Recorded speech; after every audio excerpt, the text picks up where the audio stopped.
Efendim hepiniz hoş geldiniz. Gece gece hiç hayalimizde, planımızda böyle bir şey yoktu. Ama o kadar çok canlı yayın yapın isteği gelince ben de mecbur kaldım. Az önce Twitter'dan bir zincir paylaştım. Duygularıma hakim olamayarak içim neyse dışımda da onu gösterdim. Hakikaten vicdanımız şu an paramparça, kahrolmuş durumdayız. Çünkü İsrail, Siyonistler gerçek yüzlerini bir kez daha bize gösterdiler. Bizi hiç şaşırtmadılar. Birkaç saat önce Gazze'de hem de binlerce insanın sığındığı, sadece hastaların, yaralıların değil, sağlıklı insanların da burası bombalanmaz diye sığındığı bölgenin en büyük hastanesini bombaladılar. An itibarıyla 1000'in üzerinde yaralı olduğu söyleniyor. Şu an dünya Müslümanları ayağa kalkmış durumda. Vicdanlar o kadar yaralı ki sadece Müslümanlar değil, Hristiyanların vicdanlı olanları da farklı dünyalardan ses vermeye başladılar. Ben bu manzara karşısında sadece şunu söyleyeceğim. Su uyur düşman uyumaz bir. Düşman her zaman düşmanlığını yapar iki. Bizim burada bilmemiz gereken şey karşımızdaki insanların hiçbir zaman değişmediği ve menfaatleri çerçevesinde gaddarlıkları, ahlaksızlıkları ve acımasızlıklarıyla hala tarihte yaptıkları çirkefliklerin aynısını yapmaya devam ettikleri. Kırıldığım nokta ne? Biz Müslümanların büyük bir ihtilaf içinde olmamız, birlik ve beraberlikten çok yoksun hareket etmemiz, sadece kendi menfaatlerimiz noktasında adımlar atmamız, gelecek planları yapmamız ve en önemlisi de tarihten hiçbir zaman ders almamamız. Ya bakın, yakından uzağa size bizim dünyamızda ve tarihimizde yer alan onlara ait birkaç yüz tane soykırım hadisesini sabaha kadar burada anlatırım. Sabaha kadar birkaç yüz tane. Hala ders almadık. Hala ve hala ders almadık. İslam dünyasının liderleri çok affedersiniz bu yılan soylularla aynı yatağa girmeye devam ettiği müddetçe biz adam olamayacağımız gibi gelecekte gelen nesillerimiz tarih sayfalarındaki bu kirli liderlere ve bunların kirli icraatlarına bakarak mezardan kalksalar da suratlarına tükürsek diyecekler. Bakın ben Suud krallarını hiç haz etmem. Hiçbirini de sevmem. Kabe'nin avlusuna tavaf ederken çok ellerimi kaldırıp Allah'ım ne zaman bu mübarek beldeyi bunlardan kurtaracaksın dediğim çok olmuştur. Ama bir tanesi vardır ki Kral Faysal o gün Amerika'yı karşısına almış, Avrupa'yı karşısına almış, petrol gelirini şu kadar arttırıyorum demiş. Onlar postayı koyduğunda ben çölde deve sütü içer ve deve eti yer yaşarım ama siz yapamazsınız demişti. Ve bu adam tarihe altın harflerle yazıldı. Evet, bu adamı kısa bir süre sonra kendi sarayında, Arabistan'da kendi yeğeni eliyle öldürttüler. Ama bu adamı hayırla anıyoruz. Diğerlerini hiçbir zaman rahmetle anmadığımız şekilde. Çünkü cebini, iktidarını, geleceğini düşünmedi. Sadece değerlerini düşündü ve postayı koymasını bildi. İslam dünyasının liderleri şu kadarcık o postayı koyabilseler ittifak içerisinde bu olmazdı. Ama maalesef hani böyle ben de çobanlık yapıyorum. Beni takip edenleriniz bilirler. Koyunlarım var, keçilerim var. Salıyorum onları böyle. Otluyorlar. Sonra canımız istediğinde bir tanesini yakalayıp kurbanlık yapıyoruz, kesiyoruz. Hepsi seyrediyor. Tabii tasavvuf büyükleri olayı nasıl anlatıyor? Koyun sürüsüne diyor bir kurt dalar, bir tanesini kapar, hepsinin önünde parça parça eder, sadece seyrederler. İçlerinden geçen şey nedir? Bize dokunmadı. Ertesi günü bir ikincisine, ertesi günü bir üçüncüsüne. Bunlar resmen koyun sürüsü konumunda olan İslam dünyasına sadece liderleri demiyorum. Liderin aynası nedir? O topluluktur. Siz neyseniz başınızdaki o. Biz koyun olduğumuz müddetçe, biz sessiz kaldığımız müddetçe, biz birbirimize düştüğümüz ve menfaatlerimiz, hedeflerimiz, cebimiz uğruna biz bunların peşine düştüğümüz müddetçe liderlerimiz de bizim gibi olacak ve İslam dünyası rezil olmaya, rüsva olmaya devam edecek ya. Ya tükürüğünüzle boğacağınız adamlar sizin namusunuza göz dikiyor. Ya günlerdir, haftalardır içimizdeki Siyonist meşrepler yok arkanızdan vurdu, yok toprağını sattı. Bunların derdi başka. Bunların bizim toplumumuzla, değerlerimizle, bizim tarihimizle bir alakaları yok. Direkt kalkıp da Türklük, İslamiyet diyemiyorlar. Oradan kalkıyor Arap'ın bilmem nesi. Arap benim umurumda bile değil ya. Ya burada insanlık gidiyor elden. Burada bizim kanımızla yoğrulmuş topraklar gidiyor elden. Ya yazıklar olsun ya. Bir Mehmet Muzaffer'i unuttuk biz ya. Çanakkale'deki sahte para hikâyesini biliyorsunuz değil mi? Mehmet Muzaffer 1915 Çanakkale Savaşı bitmek üzeredir ve o günlerde komutan askerini çağırır. İstanbullu, kabiliyetli bir delikanlıdır. "Evladım" der, bir kağıt yazar, pusula. Der, "İstanbul'a gönderiyorum seni. Harbiye'ye git. Bu pusulayı göster. Bununla para al. Sonra falanca yere git. Araba lastiği al. Lastiklerle gel. Buradan sevkiyat var. Arabalarımız var. Lastiklerimiz kötü durumda." Delikanlı emrin üzerine bir cümle daha söyletmeden kalkar gider. Sonra İstanbul'a gelir. Harbiye'ye gider. Pusulayı uzatır. Pusulayı alan komutan, "Evladım" der, "biz ekmek almaya para bulamıyoruz. Lastik için nerede?" Askeri 100 geri eder. Mehmet Muzaffer bununla geri dönecek değildir. Eli boş Çanakkale'ye uğrayacak değildir. Sahaflara gider. Mürekkep alır. Divit alır. Kağıt alır. Oturur o gece bir 100 kaime yapar. Osmanlı parası. O gün Osmanlı Devleti'nin 100 diye bir kaimesi, kağıt parası yoktur.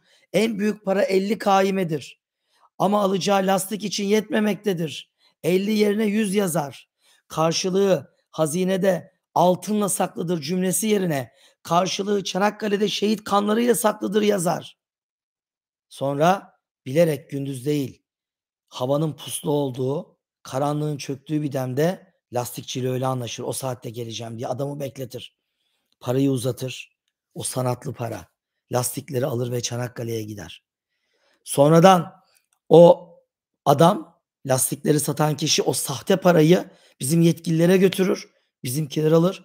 Bugün o sahte para alnımıza, gözümüze, yüzümüze sürüp şanlanacağımız o para bugün polis müzemizde hala şerefle saklanmaktadır. Bu adamların bu katliamcı ruhlarını biz biliyoruz. Ama biz köpekleşmeye devam ettiğimiz sürece onun bunun tasmalısı olan bunlar bizi ezmeye devam edecek. Bakın az önce tweet'te de yazdım.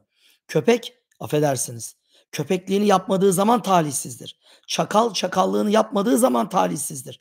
Aslan da kükreyip çakallara, köpeklere kök söktürmediği zaman talihsizdir. Sizler birer aslansınız.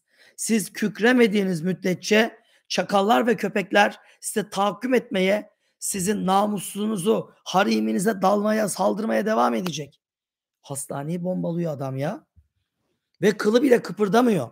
Bugün Türkiye'nin İsrail Büyükelçisi utanmadan, sıkılmadan her gün onlarca tweet atıyor ve Türkiye'de İsrail yalamaları onun altına aferin, harikasınız, mükemmelsiniz diyor. Adam da hepsine teşekkür çekiyor ya. Ya bu nasıl bir cürettir Allah aşkına? Ben anlayamıyorum yani. Hadi İsrail'dekiler uluyorlar da Türkiye'deki köpekleşmiş ruhlar buna nasıl cesaret ediyor benim ülkemde Allah aşkına? Ben bunu anlamıyorum. Anlıyorum da anladığımı ifade edemiyorum. Edemiyorum. Yıl 1915, 25 Aralık günü. Çanakkale Savaşı'nın artık sonları. Çanakkale'ye geziye gidenler bilir. Otobüsünüzle İstanbul üzerinden Tekirdağ'dan gittiyseniz Gelibolu Yarımadası'na girdiğiniz zaman önünüze önce Akbaş Şehitliği gelir. Eceabat'a varmazdan birkaç kilometre önce. Akbaş Şehitliği'nin önünde birçok otobüs basar geçer durmaz. İlla ki durmak gereklidir. Orada durursunuz, otobüsten inersiniz ve orada bir anıt heykel görürsünüz. Anıt heykelde bir Mehmetçik yaralı bir askeri böyle bu şekilde tutmuş. Yani göğsüne bastırmış, çekiyor onu böyle uzaklaştırmaya çalışıyor. Öbür eliyle de gökyüzüne bakarak gökyüzünden yağan mermilere dur çekmektedir. Çünkü o gün 200'ün üzerinde ağır yaralı Halep gemimize bindirilmiş. Bakın geminin adı Halep. Bugün kalkmış Arap, Arap, Arap diyenler, Halep'i bir Arap şehri sayanlar, zavallı talihsiz cahiller. Halep bir Türk şehridir.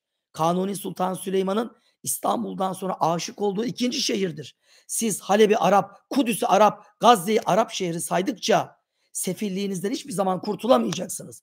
Ona buna köpeklik yapmaya devam edeceksiniz. O kadar üzgün ve kırgınım ki. Ya az önce hayatımda yapmayacağım şeyi yaptım ya. Twitter'da kafası parçalanmış bir bebeğin videosunu paylaştım. Kafası parçalanmış. Yaşasaydı şu an 18 yaşında olacaktı benim bebeğim. 6 aylık bebeğim. Kundaktaki bebeğim tam 18 sene önce yatağında öldü. Ve benim bebeğimle aynı yaşta 6 aylık bir bebeğin kafası parçalanmış resmini paylaştım ben. Ateş düştüğü yeri yakar. Ben 18 sene evvel bebeğini kaybetmiş bir tarihçi olarak, bir baba olarak o acıyı yüreğimde yaşıyorum. Ve Filistin'de bu gece hastane bombardımanında kafası parçalanmış o bebeğin babasını çok iyi anlıyorum. Diyeceksin sahte para hikayesini niye anlattın Çanakkale'de? Çünkü o Mehmet Muzaffer lastikleri Çanakkale'ye götüren o yiğit delikanlı tamam vazifemi yaptım deyip evine dönmemişti. O sizin dedenizdi ama biz onu unuttuk. Sonra diğer cepheye geçti. Filistin cephesine geçti. Bizim içimizdeki bazı satılmış ruhlar gibi Arap'ın toprağı demedi. Sattılar, vurdular. Bize ne demedi. Benim vatanım dedi. Kalktı Gazze'ye gitti. Ve gittiği Gazze'de Birinci Gazze Savaşı'nı kazandı. İngiliz'in koca ordusunu püskürttü. İkinci Gazze Savaşı'nı kazandı. İngiliz'in yenilmez ordularını püskürttü. Yenilmez İngiliz yenilir oldu. Üçüncü Gazze Savaşı'nı da püskürtecekti. Muhteşem istikamlar kurulmuştu. Ama İngilizler baktılar ki bu iş olmuyor.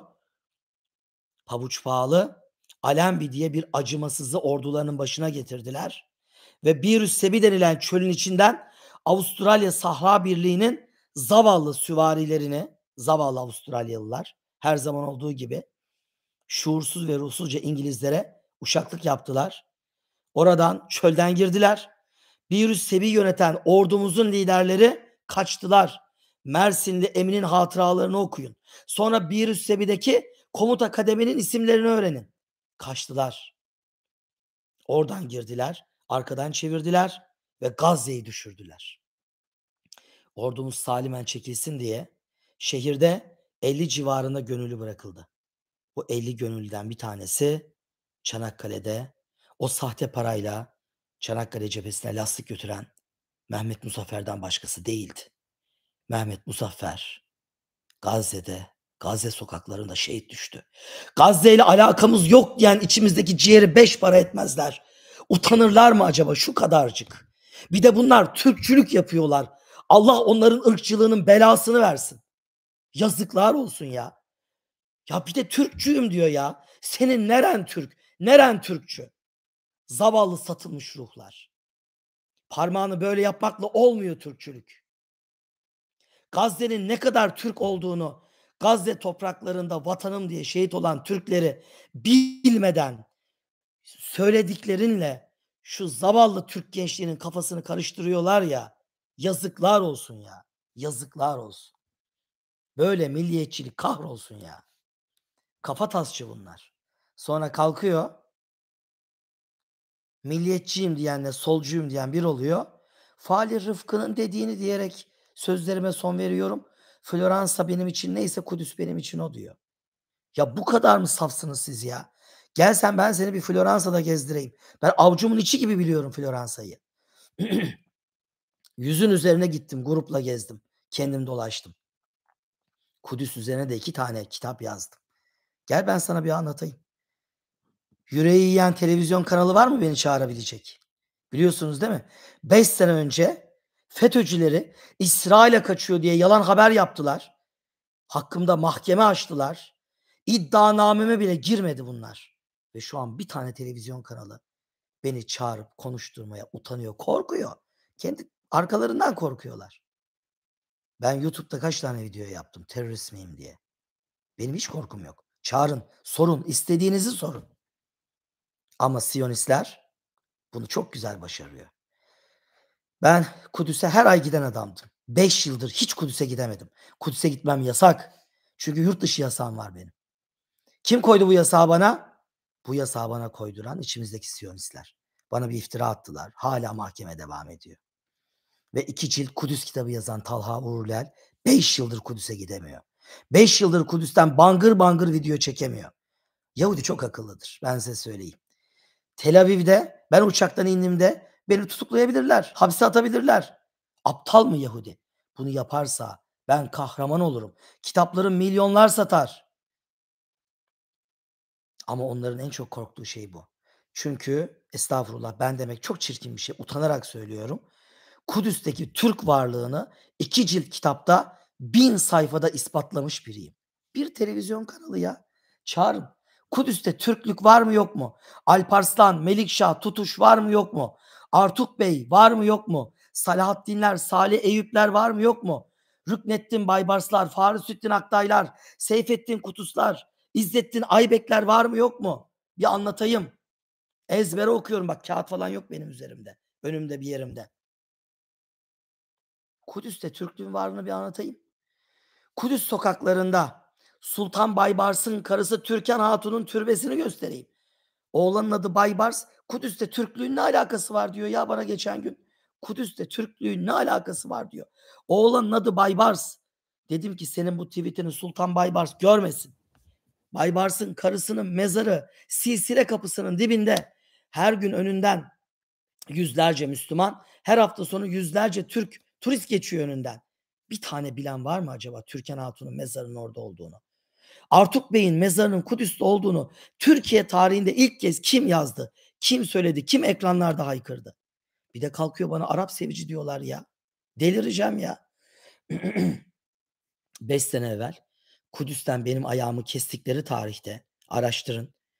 Benimle Kudüs'ü sokak sokak, Filistin'i şehir şehir gezip bana gezdiren Kudüs TİKA'nın da ayağını kestiler. O yiğit adamlar, TİKA'nın yetkilileri. Şu an TİKA yok biliyorsunuz değil mi Kudüs'te? Kudüs'teki büyükelçimiz Kudüs Büyükelçiliğinde bana konferans verdirdi. Kudüs'ü anlattım Filistinlilere ve Kudüs'te yaşayan Türklere. Kudüs neden bizim için önemli? Hepimiz için önemli. Baktılar herif fazla konuşuyor. Tak bitti gitti. Neyse boş ver. Mesele bu değil. Ben şuna yanıyorum. Benim şu an ekranlarda olup bangır bangır bunu anlatmam lazım. Fakat bilmem neresinden korkan bizim medyamız, bizim televizyonlarımız, gazetecilerimiz. Ya bir çağır dedim ya. Bir çağır Allah aşkına. FETÖ'cü müyüm değil miyim bir sor. Bir soru sormak için bile çağıramadılar ya. Ödleri koptu ya. Ödleri koptu. Nasıl korkuttularsa. Bana dosya açan kadın, adını söylesem çoğunuz tanıyor onu. Bir tetikçi 2 ay önce Çağlayan Adliye'ye gitti ve ben özür dilerim yanılmışım FETÖ'cü değilmiş diye benim hakkımda kağıt verdi. Çağlayan Adliye'ye verdi 2 ay önce. Benim hakkımda FETÖ dosyası açtıran ve Kudüs'e gitmemi engelleyen kadın kağıt verdi. İstiyorsanız açıklayayım yani. Çağlayan Adliye'de. Yani avukatlar çok rahat anında ulaşır ve kadının adı şusu buzu hepsini de görürler. Yazıklar olsun. Ama mesele bugün ben o bu değil. Benim gibi bu işe gönül verenleri Siyonistler çok güzel susturmasını biliyorlar. Çok güzel. Bunun dibi kanlandı. Bu herif ben hamaset yapmıyorum bakın. Kahrolsun Yahudiler, kahrolsun İsrail. Bunlar bu adamların canını yakmaz. Bu adamların canı ne yakar? Müslümanın bilinçli olması yakar. Kahrolsun İsrail diye sokakta bağıran 100 kişiyi tutun bakalım. İsrail niye kahrolsun diye bir sorun.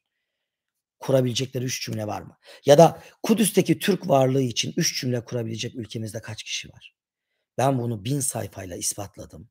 Sonra da mükafatımı aldım. Kudüs kırmızı çizgimiz değil mi bizim? Kırmızı çizgimiz. 5 yıldır Kudüs'e gitmem yasak benim. 5 miraçtır ben Kudüs'ü göremiyorum. Önüme gelen herkes sizinle Kudüs'e gitmek istiyoruz diyor. Ya çöpçü kardeşim durduruyor. Hocam yasağım bitti mi diyor ya. Yasağım bitti mi diyor ya. Bak sokakta tur yapıyorum. Topkapı Sarayı'nda turda 10 kişi durduruyor. 8'i kulağıma. Hocam bittiyse sizinle Kudüs turu yapalım diyor ya. Ama manzara böyle. Siyonist böyledir işte. Senin ülkende senin önünü keser. Seni öbür kardeşine birbirine düşman eder. seni susturur. Ben bunu çok güzel yaşadım şu 5 yılda. O kadar güzel yaşadım ki bu hadiseyi. Dedim hakikaten ya bu adamlar hani böyle bir avuç Yahudi deyip geçiyoruz ama öyle değillermiş dedim yani. Adam hastaneyi bombalıyor ya. Bunu bugün dünya üzerinde kimse yapamaz. Yapıyor. Nasıl yapıyor? Çünkü bizim ne kadar sağlam uyuduğumuzu, ne kadar kolay birbirimize düştüğümüzü biliyor. Adam tweet atıyor, "Adamın dibisin pampa." diyor. 2 dakika sonra, "Vay seni adam sanmıştık." diyor. Ya arkadaş 2 dakikada duygu ve düşüncem bu kadar hızlı nasıl değişiyor? Mehmet Muzaffer Gazze sokaklarında şehit oldu. 1915 yılının 25 Aralık tarihinde tuttular. Tuttular, Halep gemimizi batırdılar. Beyaz bandırası vardı. 200'ün üzerinde ağır yaralı vardı. Akbaş limanından Çanakkale'nin ağır yaralı gazilerini almışlar, İstanbul'a götürüyorlardı. Haydarpaşa Garı'na. Selimiye'deki hastaneye götüreceklerdi. Ama bir İngiliz dreadnought'u hastane gemisi olduğunu bile bile aynen birkaç saat önce Gazze'de Siyonistlerin yaptığının aynısını yaptı. Halep gemisi batırıldı. Twitter'da zincir yaptım. O geminin batış fotoğrafını da yayınladım. Oradan bakın. Gemi battı ve sonra kıyıdaki askerler suya girdiler. Şehit olmuş askerlerimizi ıslak elbiseleri de aldılar, kıyıya taşıdılar ve oraya defnettiler. O 200'ün üzerinde Halep gemisinin bombardıman edilmesiyle şehit olmuş şehidimiz hala o kıyıları beklemeye devam ediyor. Çok örnek var. Sabaha kadar anlatırım. Zığındere şehitliği. Çok gitmişsinizdir. Çanakkale'yi gezerken coğrafyanın isimlerine dikkat ettiniz mi hiç? Zığındere, Şahindere, Soğanlıdere. Çok, bir sürü var böyle. Neden dere? Hiç düşündünüz mü? Çünkü dereler kuytu olur. Vadilerin arasındaki kuytu dereler ve o kuytuluklarda yazık insanların yaralarını sarmaya çalışıyorlardı. Düşman haindi, acımasızdı, kalleşti ve hastane şehitliklerini tespit ediyor. Ege Denizi'nden uzun menzilli toplarıyla hastane şehitliklerine bomba atıyor ve o kaçamayacak yaralı, hasta, pejmurde insanlarımızı o acziyet içindeki halleriyle yakalayıp hayatlarına son veriyordu. Çünkü onların tekrar ayağa kalkıp cepheye dönmesinden korkuyordu. Çünkü biz bir ölüyor, bin diriliyorduk. Bunun farkındaydılar. Sonra ne oldu?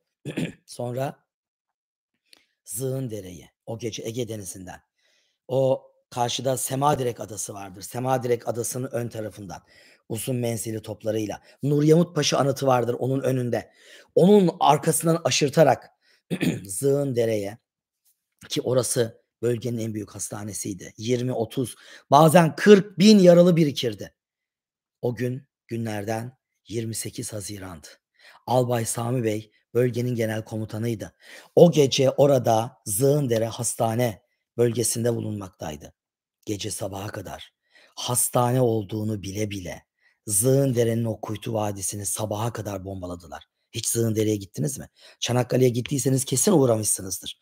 Orada da aynen bu şekilde, aynen Alçıtepe'deki gibi. Alçıtepe'deki denizdeki şehit olmuş askerimizi ıslak elbiseyle çıkaran, gazimizin askeri çekip çıkarma anıtı var, heykeli var. Zığındere'de de yaralıyı tutmuş, kaçırmaya çalışıyor ve elini kaldırmış bombalara dur diyen bir gazimizin heykeli var. O şekilde çekiyor, asılıyor.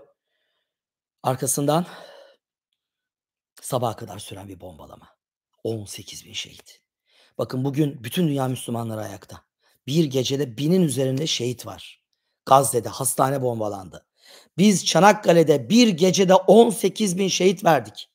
Şehitlerin arasında bölge komutanı Albay Sami Bey de vardı. Sapasağlam yiğit adam bir oraya koştu, bir buraya koştu ve derken yakınında patlayan bir bombanın şarapnel parçalarıyla ruhunu Rahman'a teslim eyledi. Albay Sami Bey de şehit oldu. Zığındere. Sabaha kadar diyorum, sabaha kadar sürer bunların kalleşlikleri. Ayıdan post, gavurdan dost olmaz diye atalarımız boşuna söylememiş. Evet, devletlerin menfaatleri olur, dostları olmaz. İngilizlerin meşhur sözü. Bakın menfaatlerimiz olsun ama ölümüne körü körüne dost olmayalım. Binlerce bağımız olan insanlarla hiçbir bağımız olmayan insanları bir tutup dostu gücendirmeyelim. Siyaset tarih bilmekten geçer. Tarih bilmezseniz siyaseti batırırsınız. Onun için tarih bilmeye, tarihçileri konuşturmaya hem de yansız, oraya buraya değil, direkt. Bakın bu çok önemlidir. Ben hiçbir zaman siyasi olmadım. Hiçbir zaman. Bakın bu ülkede dün hocamız diye tweet atanlar bugün reisimiz diye tweet atıyor. Bir sürü var böyle. Bu yalakalara inanmayın. Benim bugüne kadar hocamız diye bir tek tweetim olmadı. Reisimiz diye de bir tweetim yok. Seviyorsam alkışlıyorum icraatlarını. Beğenmiyorsam yeriyorum. Videolarını yapıyorum. Yalaka olmadım, olmuyorum. Ölene kadar da olmayacağım. Çünkü bir parti başkanı, bir siyasi lider, bir bakan, belediye başkanı, vali, kaymakam hiç fark etmez. Hepimiz insanız. Hepimizin güzel işler yaptığı dönem olur. Sürçtüğümüz, düştüğümüz dönemler olur. Ben tarih bilen biri olarak uyarmak zorundayım. Yalamak durumunda değilim. Tarihçi, çok özür dilerim, çirkin konuşuyorum. Yalamaz. Uyarır, güzel bir şey görünce de bu güzel der, alkışlar. Böyle olmak zorundayız. Dün hocamız, bugün reisimiz diye tweet atanlar, yarın bir başka kişi geldiği zaman onu da yalamaya devam ederler. Onun için linçlenmek pahasına da olsa doğruları anlatmaya devam edeceğim. Salahaddin Eyyubi Kudüs'ü kurtardı biliyorsunuz. Salahaddin'in Kudüs'ü kurtarmasından önce Haçlılar vardı değil mi Kudüs'te? 1099'da girdiler Kudüs'e. Normalde Kudüs'te Alparslan'ın orduları vardı. Bizim bir takım kafatasçılar bilmezler Kudüs'ü Alparslan'ın fethettiğini. Tuğrul Bey'in Kudüs diye yanıp yanıp tutuştuğunu bilmezler onlar. Yarın öbür gün öldüklerinde bilmiyorum bunları Tuğrul Bey'le Alparslan'la Melikşah'la yan yana getirirlerse bu kafatasçı, milliyetçi geçinen arkadaşların Sultan Alparslan bilmiyorum artık ne yapar suratlarına da. Yazık. Sultan Alparslan Atsız Bey'i gönderdi Kudüs'ü fethetsin diye, kurtarsın diye. Kendisi gidiyordu kurtarmaya. Urfa'yı kuşatmış, Halep'i kuşatmış, Halep'i almış Kudüs'e gidiyordu. Ama olmadı. Roman Diyojen'in mektubu geldi. Ordularımla üzerine geliyorum dedi. Alparslan boynu bükük geri döndü. Nihayetinde Roman Diyojen'in ordularına dur demesi gerekiyordu. Ama Kudüs'ü unutamazdı. Önce Kudüs, sonra Şam, sonra Kahire'yi alacak. Fatih'in fitnesine son verecekti. Büyük Selçuklu'nun hedefi buydu. Atsız Bey'i gönderdi. Atsız Bey Kudüs'ü kurtardı. Yıl 1073'tü. Kudüs artık Müslüman Türk'ün yönetimindeydi. 1073'ten 1098'e kadar elimizde kaldı. Maalesef 1098'de içimize fitne girdi. Tutuş kalktı. Yöneticilik davasında bulundu ya. Kalktı abisine baş kaldırdı. Yenildi. Öldürüldü. Sonra oğulları birbirine düştü. Artuk Bey'in oğulları da birbirine düştü. Artuk Bey oraları tutsun diye gönderilmişti. Tuttu da Kudüs topraklarında öldü. Oraya sırlandı. Hala Mescid-i Aksa'nın o Emir Devadar kapısının önünde yatıyor. Bana Arap sevici diyenler. Hiç Kudüs kitabımı incelediniz mi? Kudüs'e gidenler çok iyi bilirler. Emir Devadar geçmez o kapıda. Faysal diye geçer. Yalnız bu Faysal size az önce anlattığım Suudi Arabistan'ın bir dönem kralı olan Yiğit Faysal değil. Köpek Faysal'dır. Şerif Hüseyin'in oğludur. İngilizlerin Irak kralı yaptığı bir soysuzdur. Seviyor muymuşum ben Arapları? Sevdiğim Arap var. Bak Kral Faysal diyorum. Yiğit adam diyorum. Ama köpek soylu Faysal diyorum. Bak 2 tane Faysal var. Siz Allah bilir bir tanesini bile bilmiyorsunuz. Ben ikisini de biliyorum. Köpek soylu Faysal'la Yiğit Faysal. Suudi Arabistan kralı, Amerika'ya kafa tutan Faysal. Bir de İngiliz'in köpeği olup Osmanlı'yı arkadan vuran Irak kralı Faysal. Bak biliyormuşum değil mi? Demek ki hocam ya da reisim demiyormuşum. Övülecek Faysal'ı övüp yerilecek Faysal'ı yeriyormuşum. Değil mi? Böyle tarihçiler lazımmış değil mi? İşte o Faysal. Irak kralı yapılan Faysal. Ürdün kralı yapılan Abdullah. Bunların ikisi de Şerif Hüseyin 2 soysuz oğlu. 1. Abdullah. Lavrens'in sevgilisi. Yani özür dilerim. O artı 18 konular girmek istemiyorum. Bir gün Ürdün turuma gelin. Yurt dışı yasam kalkarsa tabii. Ürdün'de ben sizi Vadi Ram'a götüreyim. Kral 1. Abdullah'la o zaman daha kral değil. Lavrens bunlar sevgili. Kayalara böyle kalpler çizmişler. Göstereyim ben size o kalpleri. İngiliz Lawrence'a bakın ya. Kendi ideolojisi için bir Arap'la çok özür dilerim aynı yatağa giren Lawrence. Biliyormuşum demek ki. Eğer yurt dışı yasağım kalkarsa Ürdün kitabı da yazacağım. Bunları da yazacağım. Endülüs kitabı da, Yemen kitabı da, Mısır kitabı da. Yurt dışına çıkamadığım için ne Mısır'ın Türk izlerini yazabiliyorum. Ya oğluma Baybars adını verdim ben ya. Memlüklü Türklerini yazmak istiyorum. Yurt dışı yasağım olduğu için Mısır'a gidemiyorum. Çalışmam yarım kaldı. Filistin 3 kitabını yazabilseydim, Tika'yla beraber gittiğim Taberiye Gölü kenarında tayyareden düşüp şehit olan yiğitlerin düştüğü yeri yazacaktım. Yazamıyorum. Sultan II. Abdülhamit Han'ın Filistin'de hangi şehirlere Çerkezleri, hangi şehirleri Şanlı Boşnaklarımızı yerleştirdiğini yazacaktım. Yazamıyorum. Arap'ın Kudüs'ü, Arap'ın Filistin'i diyorsunuz ya ey cahiller. Türklüğün oradaki izlerini tek tek yazacaktım. Yazamıyorum. Halep'in nasıl bir Türk şehri olduğunu yazacaktım. Şu an %50'sini bitirdim. Suriye kitabım var. Suriye kitabı. Şam, Halep, Humus, Hama, Laskiye, Palmira, Tedmür. Yazamıyorum. Siyonist çok zeki. Seni içeriden vuruyor. Elini ayağını bağlıyor. Diyor bu kel diyor karıştıracak ortalığı diyor. Cahilce hamaset diyenler. Cahilce hamaset diyenler. Beni korkutmaz diyor. Bilenden korkuyor. Evet. Kudüs kitabı yazmasaydım başıma hiçbir şey gelmezdi. Diye hiçbir şey. Devam ederdim gezmeye dolaşmaya. Dün telefon geldi Almanya'dan. Krafeld'den. Hocam yılbaşı gecesi gelip bize Kudüs'ü anlatır mısınız dediler. Belki buradan izliyordur yazanlar. Almanya'daki Türkler. Bu Krafeld'den gelen telefon Avrupa'dan beni şu son 5 yıldır konferansa çağıran kaç yüzüncü kişi bilmiyorum. Ama yurt dışı yasağım olduğu için gidemiyorum. Almanya'da bangır bangır Kudüs'ü anlatamıyorum.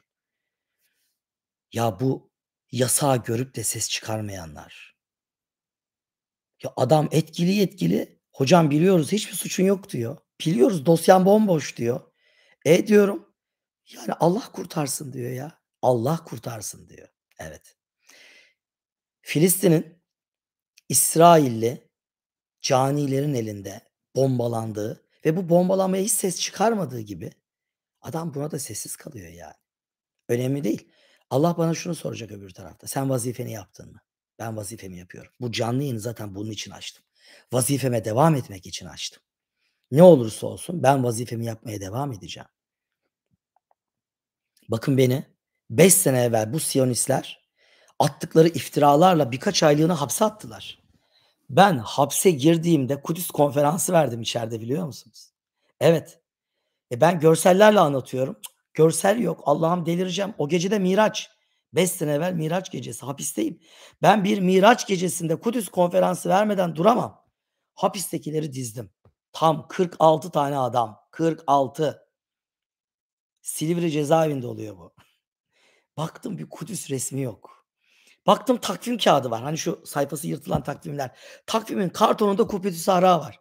Astım Kubbetüs Sahra kartonunu. Tam 2,5 saat Kudüs'ü anlattım Silivri cezaevinde. Nerede olursam olayım Kudüs'ü anlatmaya devam edeceğim. Bu yolda da öleceğim. Hiç de gam yemem. Twitter'ımda sabitlediğim tweet'i gördünüz mü? Geçtiğimiz aylarda Kudüs'e gelirsen seni öldürürüz diye açık açık canlı yayında yazdılar. Ben de yazdım. Sizin beni korkutmaya çalıştığınız şey, bizim hayalini kurduğumuz şey. Şehit olmak. Ne büyük lütuf. Hepimiz insanız. Hepimizin günahı var. Benim de var. Benim de var kusurlarım, sıkıntılarım.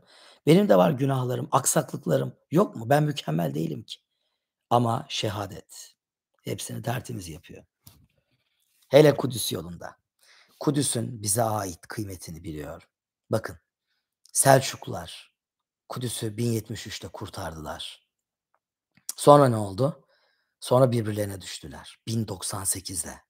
Fatimiler Kudüs'ü Büyük Selçuklulardan geri aldılar. Tutamadılar ki ellerinde. Sadece bir yıl. 1099'da Büyük Selçuklu'nun Kudüs'ü kaybetmesinden sadece bir yıl sonra 1099'da Haçlılar Kudüs'e girdiler. Öyle bir girdiler ki bu birkaç saat evvel Gazze'yi İsrail'in bombalamasındaki o vahşetin yüzlerce katını Kudüs'ün her sokağında yaşattılar. Birkaç gün içinde Kudüs sokaklarında nefes alan bir Müslüman bırakmadılar. Bir kundakta bebek, bir yaşlı kadın dahil hiçbir Müslüman canlı bırakmadılar. Kudüs sokaklarında öldürülen, kesilen ve parçalanan Müslümanlardan et yığınları oluştu ve bu et yığınlarından, bunu ben anlatmıyorum, bunu Haçlılar anlatıyor.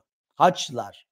Yani İsrail köpeğinin, çok özür dilerim sizlerden, tasmasını elinde tutan Amerika ve Avrupa Haçlılar. Siz sanıyor musunuz ki onlar İsrail'e çok zulmettin, yapma bu kadar, bak çok ayıp, çok çok. Bunları böyle vicdanlarından gelerek söylüyorlar. Bakın Kudüs kitaplarında da söyledim. Türkiye'nin dört bir köşesinde verdiğim yüzlerce Kudüs konferansına da söyledim. Bugün Yahudiler ve Hristiyanlar tarihten bu yana birbirlerinin can düşmanıdır. Hristiyan dünya bugün Yahudinin bu zulümlerine göz yumuyorsa şayet sadece geçici olarak Müslümanları yediği için göz yumuyor. Düşmanımın düşmanı dostumdur diye. Yarın Yahudiler, diyelim ki oradaki Müslümanlar dediler ki tamam kardeşim al bütün Filistin'i verdik çektiler. Hristiyanlarla Yahudilerin savaşını o zaman seyredin.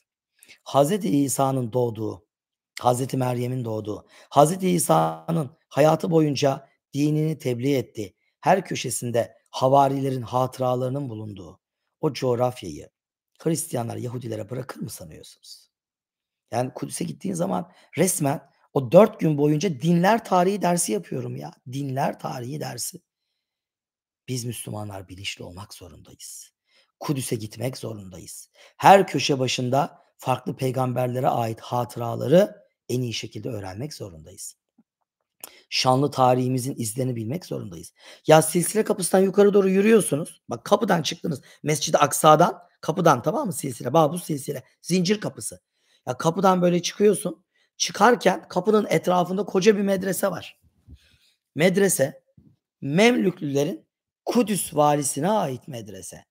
Yani Hükümdar Kayıtbay'ın medresesi sağınızda kalıyor.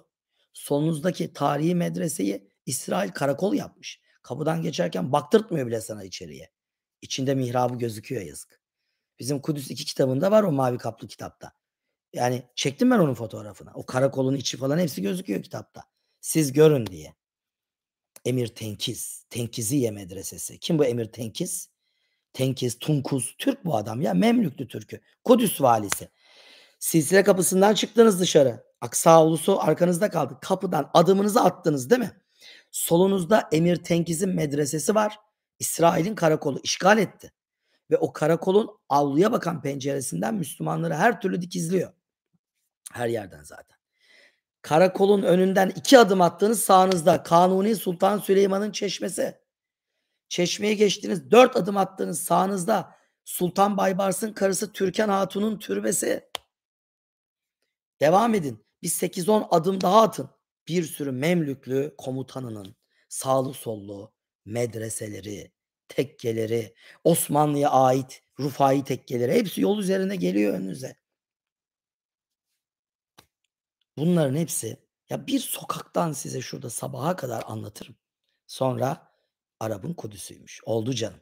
Gel bunu benim kel kafama anlat bakalım. Ya Uğur Dündar'ından bilmem kimine hepsine dedim. Fatih Altaylısına. Ya çağırın beni. Kudüs, Arap'ın Kudüs'ü mü, Türk'ün Kudüs'ü mü? Ya sorun bana ya. Sorun. Ben bu konuyu biliyorum. Ya bakın ben Twitter manyağı değilim. Beni izliyorsunuz. Ben Topkapı Sarayı'nda şu var. Yok işte Ayasofya'da bu var.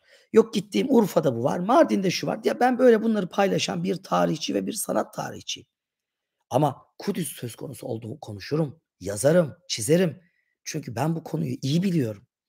Çünkü sokak sokak Kudüs'ü, şehir şehir Filistin'i deli gibi gezdim. 2 cilt Mescid-i Aksa avlusuyla alakalı 344 sayfa kitap yazdım. 1. cilt Kudüs'ün. 344 sayfa. Bir cami avlusunu 344 sayfa anlatabilir misiniz? O avludaki Türk eserlerini anlata anlata bitiremedim. Bir Türk kadınları yatıyor avluda. Aklınız durur ya. Aymelek Hatun, Oğul Hatun, kimler kimler avluda yatıyorlar. Hiç duydunuz mu adını? Hiç size bugüne kadar Mescid-i Aksa avlusundaki bu Türk kadınlarından bahsetti mi? Bizim Türkçü arkadaşlar, milliyetçi geçinenler. Haberleri bile yok onların. Mezarlarını buldum ya. O Filistinlilerle, Ürdünlülerle hele, o Ürdünlerle birbirimize girdik. Bu medreseyi açacaksınız, açacaksınız. Burada Aymelek Hatun'un mezarı var. Dalga geçtiler benimle. Yok böyle bir şey diye. Salahaddin Eyyubi'nin torununun duvarların arasına sakladıkları mezarını buldum ya. Hepsini tek tek ispatladım. Sonra cezam ne oldu? Cezam hapis cezası almak oldu. Yurt dışına çıkamamak oldu. Kudüs'teki Türk varlığını anlattığım için. Benim bayloğum yok. Ben bu programı hiç duymadım zaten. Benim herhangi bir derneğe üyeliğim yok. Benim o bankalara böyle yüksek yüksek yatırılmış paralarım yok. Yok, yok, yok. 2005 yılında 5 farklı yazarla, bunlar yazar, birer tane telefon konuşmam var. 2005. Şu an adını saysam ülkenin bilmem nerelerinde ne makamlarda adamlar var. 2005 değil, 2014'e kadar ne konuşmaları vardır ya. Helal olsun. Siyonistler çok güzel kandırır. Çok güzel ön keser. Müslümanları çok güzel birbirine düşürür. Neler neler. Olsun, ben buradan sosyal medyamdan gene anlatıyorum. Kanalımı kapattırdılar benim 5 sene önce. 120.000 takipçim vardı YouTube'da. 120.000. Telifli bir şey bulmuşlar ya, telifli. Hem de görüntü yok ha, sadece ses kaydı. Bir radyo programının telifini bulmuşlar ve oradan kapattırdılar kanalı. Çıktım, yeni kanal açtım. Hiç video yüklemediğim halde 0 kanala bir günde 1000 kişi abone oldu. Benim Türkiye'mden yiğit, korkusuz insanlar 1000. Şu an 630.000 takipçi oldu. Biz bir ölür 1000 diriliriz. 120.000 takipçi kanalımı kapattırdı Siyonistler. Şimdi 630.000 ve canlı yayın yapıyorum. Bakın şu an 1366 kişi de bunu canlı izliyor. Ya hakkınızı helal edin. Ben burada tarih anlatmak için geldim ama yaralıyım, yaralıyım. Ben Kudüs'ten bangır bangır bağırmalıydım. Kudüs'te konuşmalıydım. Tel Aviv'de tutuklanmalıydım. Tel Aviv'de. İstanbul'da beni tutuklayamayıp Erzincan'a götürdüler tutuklatmak için. Erzincan'da beni tutuklattıkları adam bir televizyon programcısı, biliyorsunuz onu. Sonra mahkememe geldi. Ben dedi hiçbir zaman Talha Uğurlu'yla sohbette gördüm demedim dedi. Bu yalan dedi. Beni bunun için tutukladılar ya. Mahkememe geldi. İfade değiştirdi. Ama mahkememin savcısı değiştirilen ifadeyi kabul etmedi. Adam sohbette gördüm diye beni tutukladılar. Erzincan'da. Genç bir savcıya tutuklattılar. İstanbul'daki yaşlı savcılar itibar etmedi çünkü o yalanlara. Erzincan'da. Çok da severim Erzincan'ı. Mengücekoğullarının başkentidir. Ölene kadar da Erzincan'ı anlatmaya devam edeceğim. Mengücekoğullarının büyüklüğünü. 300 sayfa kitap yazdım. Deli gibi kitap okudum. Benim için kazanılmış günler. 4,5 ay boyunca her gece teheccüd namazı kıldım. Yani normalde yapar mıyım? Vallahi yapmam. Yapamam yani. Zor. İnsanoğlu keyif ehli. Ne diyeyim, boş verin. Son bir şeyle bitiriyorum. Biz Müslümanlar tarihten bu yana bir ve beraber olduğumuz müddetçe her zaman başarılı olduk. Bakın birileri dürtebilir. Ya şöyle ya böyle diyebilir. Sizden tek bir konuda ricada bulunuyorum. Müslüman kardeşinize biri dürtüp de size kötülediğinde anlayıp dinlemeden lütfen yazmayın. Ben öyle yapıyorum. Yıllardır sosyal medyada. Bakıyorum çok sıkıntılı bir şey görüyorum. Hemen atlamıyorum. Atlamak istiyorum. Ruhum coşuyor. Tetkik etmeden yazmıyorum. Hiç kimse için bunu yapmıyorum. Bir siyasi lider vay şöyle yapmış vay böyle. Hayır, hiç hiç hiç. Yani branşımla alakalıysa konuşuyorum. Değilse girmiyorum o topa. Çünkü benim anladığım konular değil. Bana maliyeyi sorun, anlamam. Ama Osmanlı'nın maliyesini sorun, sabaha kadar anlatırım. Bugün Türk parası niye düşüyor? Bilmem. Ama Osmanlı'nın parası niye değer kaybediyordu? Sabaha kadar anlatırım. Bu benim uzmanlık alanım. Tarih bilir, tarih bilerek geleceğe yol bulmaya çalışırım. Diyorlar niye tur rehberliği yapıyorsun? Tur rehberliği senin işin değil ki. Doğru. Yılda bir tane kitap yazsam bir yıl yatarım. Gerek yok. Ama her hafta o Topkapı Sarayı'nda, Ayasofya Camii'nde, her hafta mesela işte Mardin'e gideceğim önümüzdeki haftalarda, Urfa'ya inşallah. Oralara gidip o sokaklardaki Urfalılarla, Mardinlilerle kucaklaşıyorum ya. Peşime taktıklarımı her köşe bucak gezdiriyorum ya. Oralardan sosyal medyadan bir şeyler paylaşıp unutmayın ha burada şu var, burada bu var diyorum ya. İşte bu çok güzel bir şey. Bu gezi rehberliği meselesi beni alanda tutuyor, ayakta tutuyor. Bilgilerimi tazeliyorum. O coğrafyanın insanıyla bir araya geliyorum.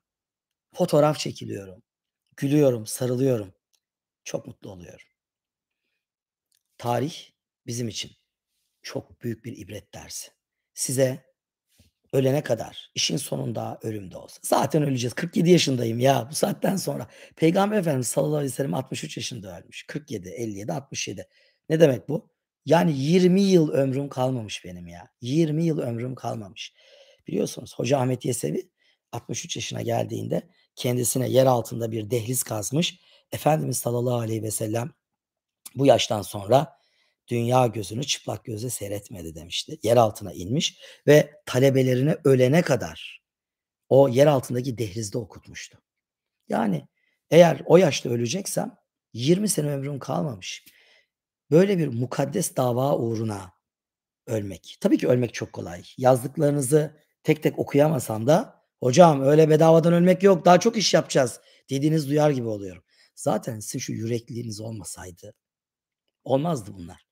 120.000 takipçiyle bana FETÖ'cü, FETÖ'cü, FETÖ'cü dediler ve o şekilde kanal açtım. 1000 kişi abone oldu. Şu an 630.000. Benim turlarım ağzına kadar doluyor. Hiçbiriniz bu yalanlara itibar etmediniz. "Sen Kudüs'ü anlat, biz arkandayız." dediniz ve ben de bütün çıplaklığıyla bütün bildiklerimi anlatıyorum ve anlatmaya devam edeceğim. Bakın tükürüğümüzle boğarız biz bu herifleri.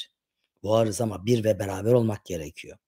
Bugün Türkiye'deki muhafazakâr, mütedeyyin kesim Kudüs'teki Türk varlığını bilmiyor. Milliyetçi kesim hiç bilmiyor.